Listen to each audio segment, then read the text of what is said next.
আর নজর রাখতেই হচ্ছে ফের ড্রিমলাইনারে যান্ত্রিক ত্রুটি, ফের এয়ার ইন্ডিয়ার বিমানে যান্ত্রিক ত্রুটি, এমনটাই খবর আমরা পাচ্ছি।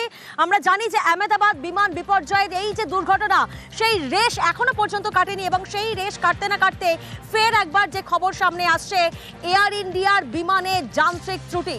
প্রতিনিধি অতনু এই মুহূর্তে আমাদের সঙ্গে রয়েছেন। অতনু, ঠিক কি ঘটনা, কোথা থেকে এই বিমান যাচ্ছিল এবং কি জানা যাচ্ছে?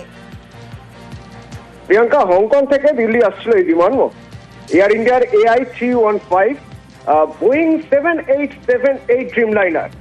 এই বিমানটা যখন হংকং থেকে দিল্লি আসছে তখন দেখা গেল ফোর্সফুলি এটাকে আবার রিটার্ন করানো হলো, আবার পাঠিয়ে দেওয়া হলো। কেন না, পাইলটের মনে হয়েছে কোথাও একটা যান্ত্রিক ত্রুটি রয়েছে, মাঝ আকাশে পাইলটের মনে হয়েছে এমন কিছু আছে সমস্যা, যে সমস্যার সমাধান তার পক্ষে মাঝ আকাশে করা সম্ভব নয় এবং জানিয়ে তিনি যদি দিল্লি পর্যন্ত আসেন তাহলে কোনো অঘটন ঘটতে পারে, কোনো বিপদ হতে পারে। সেই জন্য মাঝ আকাশে যখন তিনি বুঝলেন যে বিমানে কোথাও একটা যান্ত্রিক ত্রুটি রয়েছে, তখন সেটা আবার ঘুরিয়ে নিয়ে যাওয়া হলো হংকংয়ে। হংকং থেকে দিল্লি আসছিল কিন্তু মাঝ আকাশের সমস্যা, ফিরিয়ে নিয়ে যাওয়া হলো হংকংয়ে। এয়ার ইন্ডিয়া ফ্লাইট AI315 অর্থাৎ ড্রিমলাইনার, যার কথা বলছিল প্রিয়াঙ্কা, বোয়িং 7878। বেশ, ধন্যবাদ অতনু।